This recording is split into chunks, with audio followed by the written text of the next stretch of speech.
All right, let's dive into a story. We're going to go back in time to a place where Main Street was pretty much the center of the universe, and life moved just a little bit slower. Maybe at the speed of a melting ice cream float. This is all about community, about memory, and maybe about what gets lost when progress comes to town. Wow, what an opening line, right? That's from our narrator, who happened to be the local soda jerk. And let's be honest, he probably knew everyone's business. It just perfectly sets the stage for a story that's a little sweet, a little nostalgic, and definitely a little bit mischievous. Okay, so let's set the scene. Where exactly are we? We're in Woodward, Oklahoma. It's the 1950s. And you gotta understand, the real heart of this town, it wasn't the courthouse, not even the town square. Nope. It was the soda fountain, right inside Ballard's Drugs. Yeah, this place was so much more than just a spot to grab a drink. Think of it like the town's social media feed, its newspaper, and its therapist's office all rolled into one. Everything that really mattered in that town, it happened right there, sitting on one of those squeaky vinyl stools. And just to give you an idea of the scale we're talking about here, the whole town, the entire world of Woodward, ran on just 2 stoplights. That's it. 2. You had one blinking away outside the theater and another one kind of standing guard by the courthouse. And that was the whole shebang.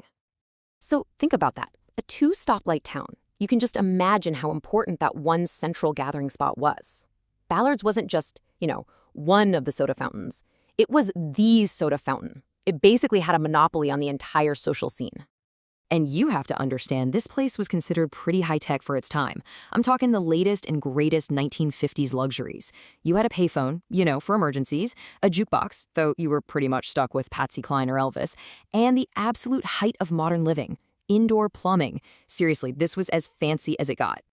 Okay, so we've painted this picture, right? This cozy, predictable little town. But one summer, that easy rhythm, well, it was about to get seriously shaken up. It starts when this stranger walks in. You know the type. Dusty boots, hat pulled down low, looks like he stepped right off a movie set. And on this absolutely perfect, clear blue day, he just looks up and says, "Storm's coming." Of course, everybody just kind of rolls their eyes. No way. So, right as everyone's laughing off this mysterious stranger, boom, a second shock hits the town. This one comes in the form of gossip. The word is, they're tearing down the old post office. And look, it wasn't really about the building. It was about change. And in a town like Woodward, change was something you looked at with a whole lot of suspicion. And sure enough, that night, it turns out the stranger knew exactly what he was talking about. His prediction starts coming true, and it sets the stage for something much bigger. See, there was a literal storm rolling in, but there was also a storm of memories coming right behind it. You can just picture it. The sky goes this nasty, bruised color. And those 2 little stoplights on Main Street, they start swinging back and forth like a couple of drunks. The whole feel of the town just changes. And then, poof, the lights go out, the whole town just plunged into total darkness and silence, except for the sound of that howling wind. So, sitting there in the dark, the stranger, we find out his name is Levi, he finally opens up. And it turns out, he's not a stranger at all.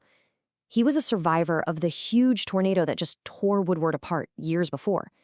He lost everything in that storm. His house, his parents, even his dog. He came back to see what was left. And in that moment, in this dark soda fountain with just candles flickering, Levi starts telling stories. He brings the town's own history to life. He talks about a Woodward that the people there had forgotten, a town with hitching posts instead of parking spots. He was basically giving them back their own memories. Well, storms pass. They always do. And in that quiet morning after, our narrator has this epiphany, and it's all because of something Levi left behind. So the sun comes up, power's back on, everything's kind of getting back to normal, but Levi, he's gone, just vanished. But he didn't disappear completely. He left something, a message. And there it was, scribbled on a napkin. And you realize Levi wasn't just talking about a weather storm.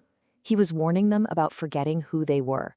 He was trying to say, hey, buildings come and go, but the stories, the memories, even something as simple as pouring a root beer float, that's what holds a place like this together. That's what matters. So what's the big lesson here? What did that whole night really mean? It's amazing what a little soda fountain can teach you about, well, everything.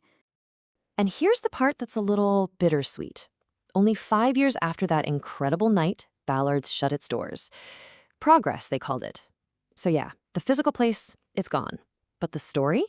The story is still here. And that's really the heart of it, isn't it? Communities, whether they're small towns or big cities, they're held together by stories. The buildings might change, but the memories, they have a life of their own. They just kind of fizz up when you least expect it. And I love the way our narrator wraps it all up with this little piece of folksy wisdom. It's just a perfect reminder that sometimes the most profound truths, you find them in the simplest places. And so that really leaves us with one last thing to think about. What was your town's soda fountain? What was that one place? The one that held all the stories, all the secrets. What was your Ballard's?